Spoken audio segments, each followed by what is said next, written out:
মাদ্রাসায় মানুষ পড়াতে চায় না, বলে যে কি খাবে বা কি খাওয়াবে বা কি করবে। এই যে আমাদেরকে দেখেন, এই যে আমাদেরকে দেখেন, শুধু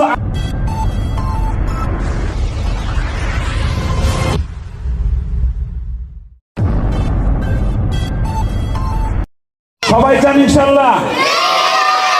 তাহলে আগামী এই অনুষ্ঠানে ইনশাল্লাহ 1 বছর পরে এখানে 1000 ছাত্রই থাকবে ইনশাল্লাহ, বলেন সবাই।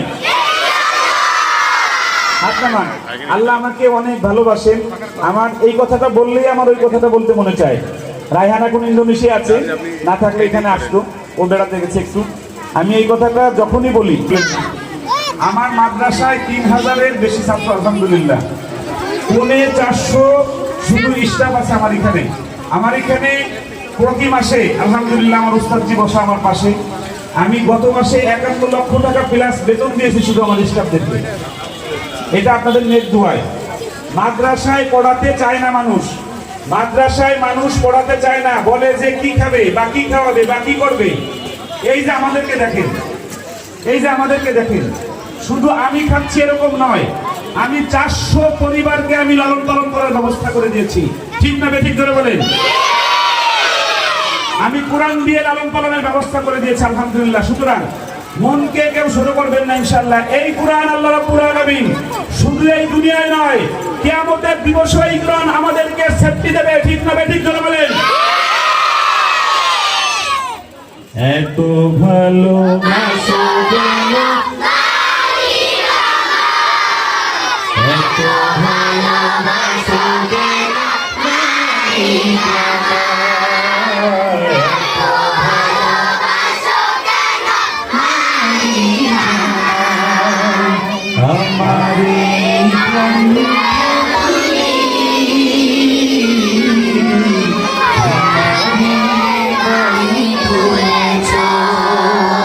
বুকে বিরাজে তুমি,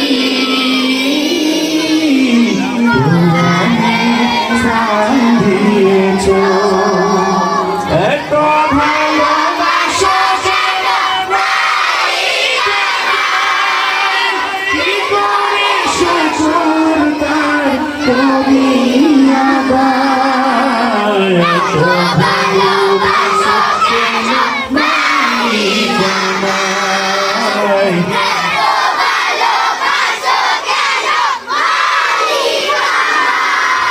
এত ভালোবাসা কেন মালিকানা।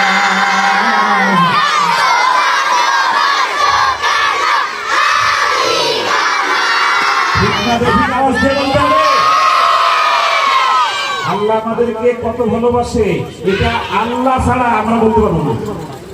এই গোপালগঞ্জের লক্ষ লক্ষ মা বাপদের থেকে আলাদা করে আপনার কলিজার মধ্যে একটা বুঝ দিয়ে যেতে, সেটা হলো যে আল কাশেমে যাও, ছেলেকে আগে কোরআন পড়াও। ঠিক না বেঠিক জোরে বলেন?